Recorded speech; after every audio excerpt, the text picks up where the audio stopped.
tempted by the game, by the hustle. Too tempted by the hustle. Too tempted by the hustle. Too tempted by the game, Too tempted, too tempted by the hustle. Too tempted by the game, by the hustle. Too tempted by the hustle. Too tempted by the hustle. Too tempted by the game, Too tempted by the hustle. Too tempted by the game, Too tempted by the hustle. Too tempted by the hustle. Too tempted by the hustle. Too tempted by the game, Too tempted by the hustle. Too tempted by the game, by the hustle. Too tempted by the hustle. Too tempted by the hustle. Too tempted by the game. Welcome everybody to Journey and Gems with Farley and Friends. Today we have on this journey with our brilliant guest that is coming up right now, Miss Beverly Nance. Hello. Hi everybody, how are you? How are you doing? I'm doing good. That's good. You're looking good. Thank you. It is about time that we have been able to see one another. I know. We kept having different schedules. That's okay. We're here now. Right, which is awesome. I want to dive right on in. Tell us your journey on why and how you became an autism advocate. I have a daughter she's 32 years old now, and she has autism. She's on the lower end of the spectrum, so she has she's nonverbal, but I can understand some of her words. And I just felt like I had to get out there and advocate for her. Nobody else is going to do it for you. So that's how I started. What are some of the challenges that you met that might be different from the normal people that you were talking to? And how they knew about autism and what they knew as an autism caregiver, parent, all that good stuff. What was something that you found challenging? It seemed like the people who hadn't encountered anyone with autism had the wrong idea that autism was just one thing, and a lot of people didn't realize it was a spectrum. And with me having a daughter on the lower end of the spectrum, people always want to use what's her name? I can't think of her name right now, but they always used her and Forrest Gump as, okay, these people are brilliant and they are verbal. And so the people who are on the other end of the spectrum, they kind of get left behind. So, as a mom, I wanted to get out there and advocate for my daughter who needed more services. And I'm not trying to diminish the people on the other end, but she needed more services than people realized. Right. Well, our daughters are close to the same age because Beauty is 33. We didn't get what other people had walking into it. I know that for me, I was told that my daughter was to be institutionalized. And then all of a sudden there was another doctor who said, no, they have all these things. And then there wasn't all these things, So I know that we came from that era where now other people their children might be anywhere and they're talking about the things that they're able to navigate. Wasn't it harder for us with us not having like very little knowledge of what autism was? I think so. I had no idea when my daughter was diagnosed. I had no idea what autism was. I had to go and research it. And just like you said, your daughter was told she would be institutionalized. A doctor told me the same thing about my daughter. And that was, I think she was maybe like 3 or 4. I'm like, that's not going to happen. So, yeah, it's just, you're just kind of thrown into it. Yeah. And it's funny because it's not that many generations of a gap, but yet it is when it comes down to being able to walk through it. And two, I want to know how you feel about those parents who still have the family line of, we keep autism a secret, so we don't tell people in our family, when somebody's like that. How do you feel about people who are still doing the same thing these days? I've personally never met anyone like that, and I've met a lot of autism families. Um, yeah, I've never met anyone like that. Sometimes people will inquire and they'll ask, and the people, if you care, you'll ask. And sometimes people will just make assumptions. So I guess I'm fortunate in that respect that I didn't have to address that.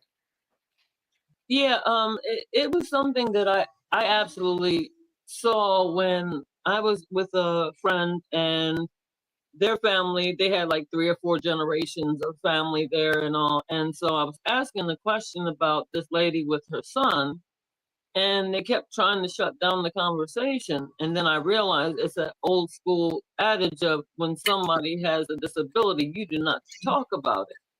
So at that time, I didn't realize that it was something because I'm the one that's getting the roar out there with beauty and what's going on. So that really made me feel quite a different experience. So you've never encountered that with anybody else's family? No, I haven't.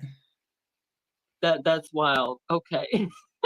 It is because it was strange for me, and I was like, "Whoa!" But then it makes you have radars to what people are doing, because I would have never thought to say anything about asking about the child. But so, how did you use your skills to create and become founder and owner of Puzzlebilities?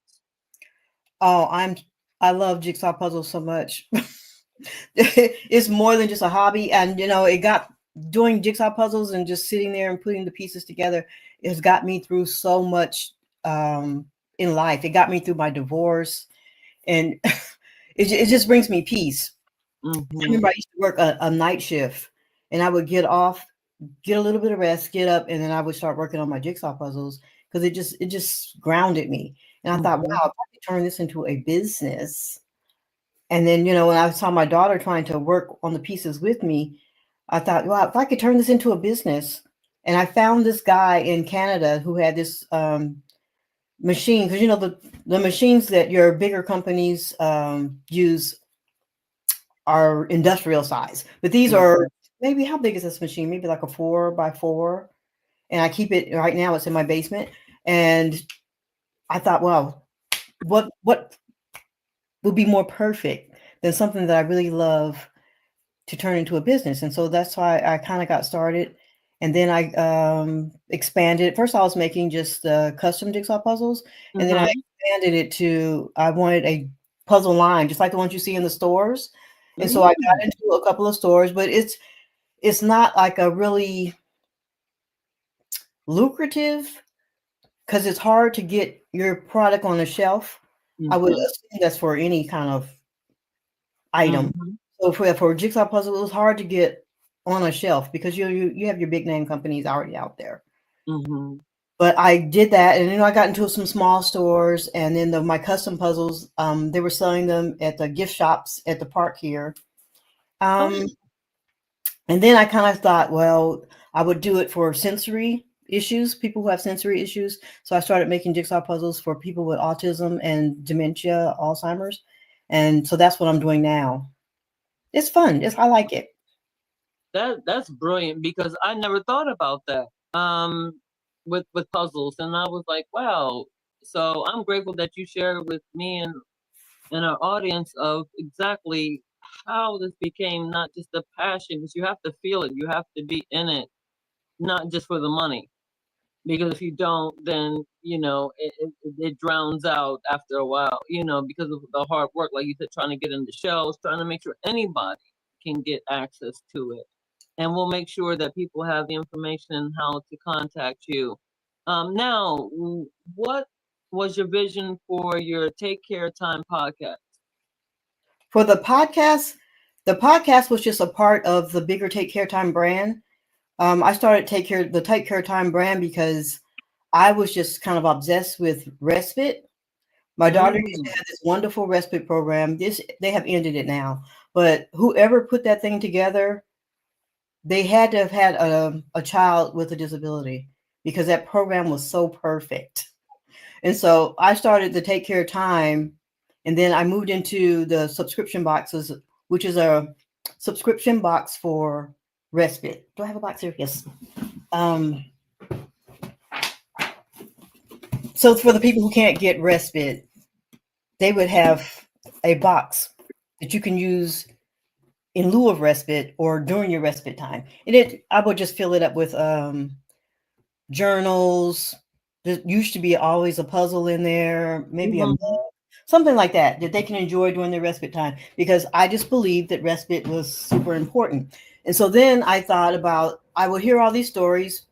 People would ask me questions or send me letters about respite or just caregiving in general.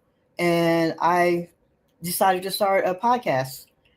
And I named it The Tales and the Exhales because some of them are like wild tales that you hear about people either as caregivers or something that happened during their caregiver journey.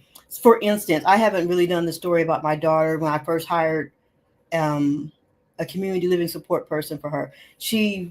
The lady pulled up, long story short, the lady pulled up in the driveway and my daughter, whoever was in the back seat, pushed my daughter out the car. Mm. So she fell on the ground, scraped her leg. See, those are like the tales that you don't hear. And so I was trying to have a podcast platform where you tell a story and then there's a lesson with a guest speaker afterwards. The guest speakers don't always come through, but the stories are there. Oh, that's beautiful. I like that twist on it because everybody needs a space to be able to just tell some of the things, and when we hear before podcasts and all that in our journey, it was that you were around so many people that the only people that could understand you was either in the doctor's offices or, like you said, in the different parts of care that our children got.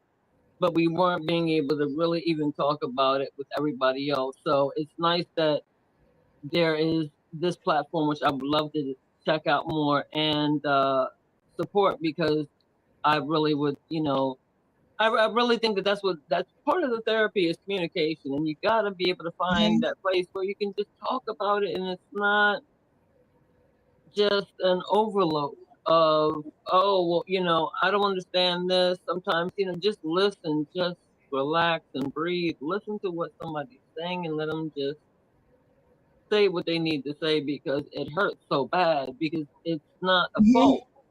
And a lot of times, people don't want to use their real name. And then I just take the stories and dramatize the stories. Mm-hmm. 'Cause nobody wants to listen to something bland and sad all the time. So if you add some drama to them, it's almost like if you ever listen to the American Scandal podcast, which is next to mine is my favorite.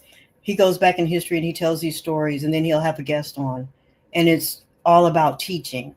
So his was teaching about history. It's just like mine is teaching about caregiving. So Mm-hmm. like, a lot of times people don't want to tell the story of, well, this is what my sister did, and she left me to do all the caregiving for my mom. People want to get it off their chest, but they don't necessarily want to use their name. Right. It's always like resources on the end of each episode that people can reach out and find some resources. So maybe like caregiver group. I'll usually put my group in there, and then I'll usually use it to market my subscription box. Oh, wonderful. Yeah, being able to tie it all into one to give that person what they need because, yeah, some people are not going to be as boisterous as others that are going to get out there and want to be able to say it, and it's okay. For me, either way that you bring it out and want to be able to tell your story, it's beautiful that you can look at all these different stories and create that because that's something that I'm doing in my writing. Absolutely. So my books are like okay as I'm creating them it's coming in those waves of so it's nice that you can actually take it in because I guess I need to listen to more podcasts. uh, You after a while you end up getting hooked on them. So you start listening to podcasts more than TV, which in actually nowadays that's actually a good thing. But yeah, you become hooked on those things, and as soon as you get in the car, you want to turn on a podcast. I listen to stories every night when I go to bed. Now I use them to like help me get to sleep. oh, okay, so it kind of fills in between television and music. Yes. Oh, okay, yeah, let me try something new. I always like something new. So Why did you? What was the importance? Why did you start the Facebook page, Caregivers Life? What was the intent on that? Since you have like all your branding, but it's all in one. What was specifically with Facebook? It was just for I made the group private specifically so people could vent. So like if you go on there, sometimes I get the same vent over and over again. People are having problems with, okay, my mom is sick. My mom wants me to have the house when she passes away. There's a lot of there's a I don't know why that always comes up. People always have problems with their siblings. And I Mm-hmm. want it to be a private group so people, you can say what you want to in a private group. It's not out in public. And so people are more apt to say things that they would not say in a public group. They would say it in a private group. And then sometimes people just want to vent. Sometimes people want to advertise their products and services. I just saw a guy on there who's actually, I think he's looking for a partner. Um, Oh Sometimes my. people who are in caregiving professions, sometimes Mm-hmm. they'll ask for advice on what to do with their clients, all sorts of stuff. But I just, when I first put it up, I didn't know it was going to grow like it did, but it just sort of took off and grow. Some people are just reading, they're not really commenting, they're just reading. But as long as you can get a benefit from it, I'm fine with it. Right. That's it. You covered all the grounds, which is why I'm so happy that you came on and we were able to go ahead and do this because some of the wealth of information that you're bringing about how you tied everything in together, I hope that other people, to include myself, can be inspired by not only your mental way of being able to relax and all, but in turning things that help you internally to deal with things became also a business that became part of every part that we're touching in the daily life. Everything, whether it's in your hand, whatever, it's always something that we can use the positivity. And I hope that other business people will be able to look to you and say that they can actually get it done. It's something that I think that is awesome because I know that it's inspiring me right now. So how do you navigate uh, being an autism mom and an entrepreneur at the same time? Oh my gosh, my daughter is at her day program right now, Hmm. and her, let me back up. She spent 7.5 years on the now comp waiver list. That's what they have here in Georgia. And so with the now comp waiver list, it allows you to have money to, you don't actually see the money, but say Hmm. like for instance, her day program is paid for by the now comp waiver. And so that gives her a chance to go out to a day program, be with her peer group, and they can go out and navigate like the community and learn arts and crafts and all sorts of stuff. They do all sorts of stuff. And so that gives me time to run my businesses. If Hmm. it wasn't for that, I probably would be out of business. I'm an introvert and I really need time to think. That's why I usually, when I drop her off, I go walking and God downloads business ideas for me while I'm out Hmm. exercising.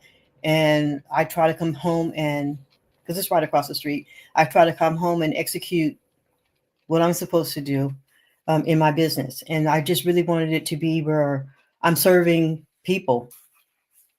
Right.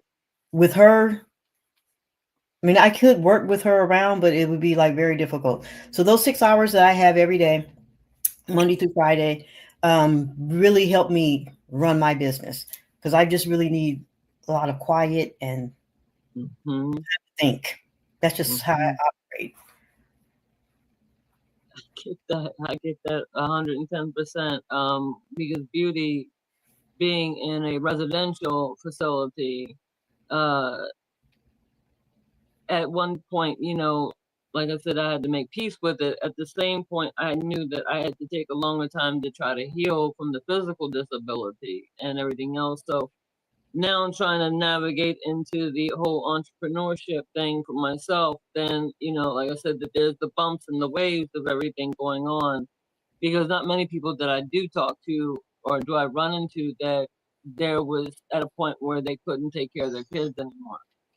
and they have to go into there. So I'm grateful that there's all sets of programs that they have, and I encourage all the states, if it's not at a federal level, then state level is to wrap their arms around our children's mental and physical needs as well as outside of the autism as well as the caregivers. It's just amazing what things that we have out here to be able to help us where, before it wasn't a time where we would able to have the freedom to do certain things. So this is awesome to me. Now, one of the things I was reading, please explain to us the acronyms CCE, CCC, and CCA. Okay, CCC is a certified caregiving consultant. CCE is certified caregiving educator, and CCA is certified caregiving advocate. And so Oh, those okay. are places, not places, but a training that I went through with this lady called Denise Brown, named Denise Brown. She has she runs the caregiving years, and it's like a university type thing where you go through and you get certified. You take a test at the end. Everybody who goes through it is usually eyeing some type of business model.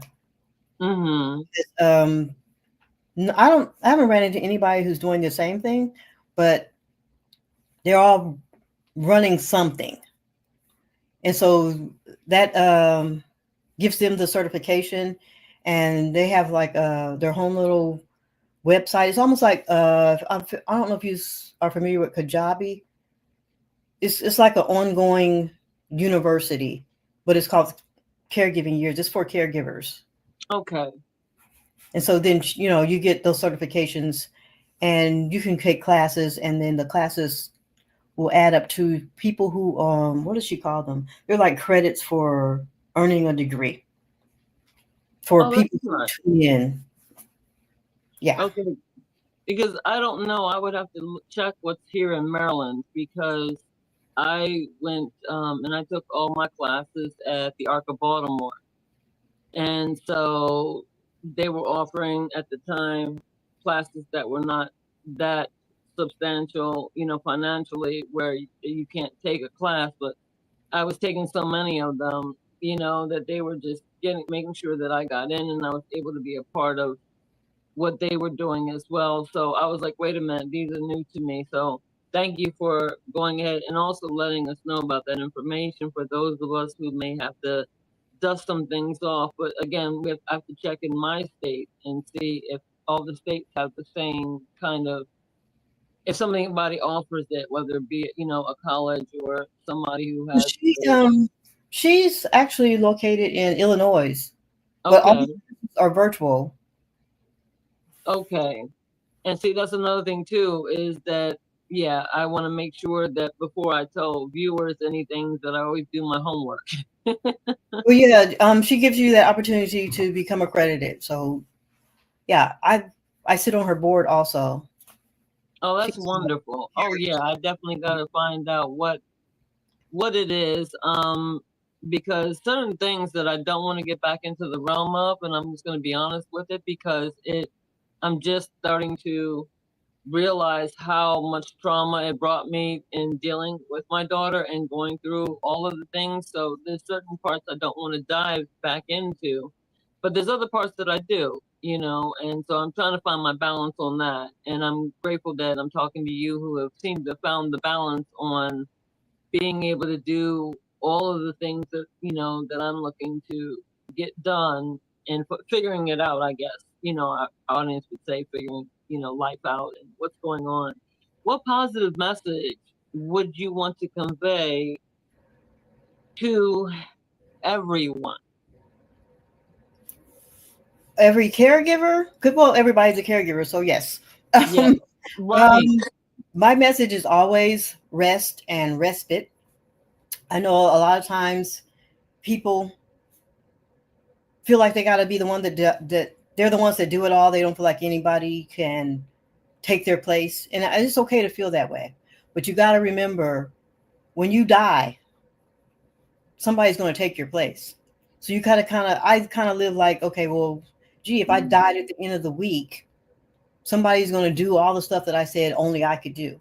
So I might as well go ahead and get over the guilt, or just take the guilt on my vacation or my rest with me, because you have to rest. You really have to take time for yourself. And that's why I'm a big advocate of respite. And I know people, it's hard to find respite workers and all of the things. But I just really want people to realize that if you get your rest, you'll live longer, period. You're going to live longer. You need to take some time just to for you. Because I know my daughter, she takes up a lot of my time, but I always try to get in some time for myself. Just like I said, when I drop her off, the first thing I do, I go over to the park and I walk. And that's just for me. I feel good about it. So that will be my message. You can feel guilty, but get your rest anyway. Right. That's so imperative. Wow, I think everybody can use that as a blanket statement, because no matter what, taking care of yourself and feeling guilty about taking care of yourself is just that whole level. So we're definitely going to wrap it up here. Today is, everybody remember, it's Boss Up Blue Wednesday. So that's why I'm rocking my blue, and I got to rock my New York Yankee hat. You know what I mean? Come on, Yankees. Let's go, you guys. Come on now. Don't disappoint me here. But I thank you so much, my dear Beverly. I am so grateful for you, for coming on, for getting to know you and being able to know you more and support you in many ways and look up to you. I thank you again. How can people connect and follow you? You can find me, Beverly, at takecaretime.com, takecaretime.com, the website. You can find me on Facebook, Take Care Time, or Puzzlebilities. And on Instagram, I'm just Puzzlebilities. Perfect. Thank you so much, my dear. You take care of yourself and have a great day. Thanks for having me. Absolutely. And we'll talk soon, my dear. Take care, and much love and blessings to you and your family. Thank you. But you too. Bye-bye. Bye. Thank you guys for sticking it in there with me. Today is normally the Wicked Low Wednesdays, and usually we're playing some music and going in, but I really found it important today, as an autism mom, to another autism mom, to an autism dad, who Wicked Low Wednesday is all built on Wicked Low, who is the father of 2 children with autism.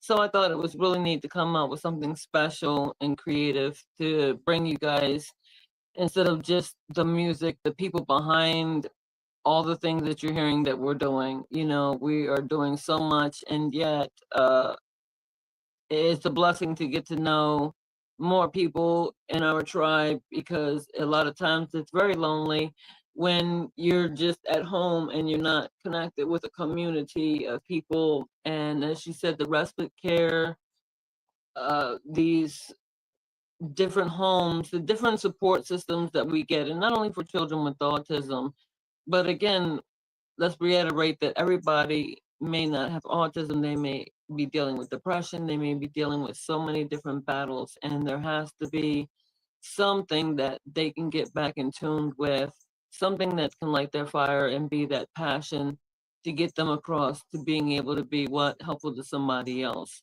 So that reach one, teach one, you know, it is not just so cheesy just because it's something that was used back in the 90s and the early 2000s, or whatever the case may be. You know, stick with something that works, everybody. So I'm going to go ahead and jump off of here today. And so I will tune in either later on today, or you will definitely see me for Fire Bars Friday. But this is Christy L. Farley, and we thank you for joining us. Boss Up Blue Wednesday, you guys. Come on, take it home, Wicked. Wicked on the beat. Oh yeah. Too tempted by the hustle. Too tempted by the game. Too tempted by the hustle. Too tempted by the hustle. Too tempted by the hustle. Too tempted by the game. Too tempted. Too tempted. Too tempted. tempted by the hustle, too tempted by the game. By the hustle, too tempted by the hustle, too tempted by the hustle, too tempted by the game.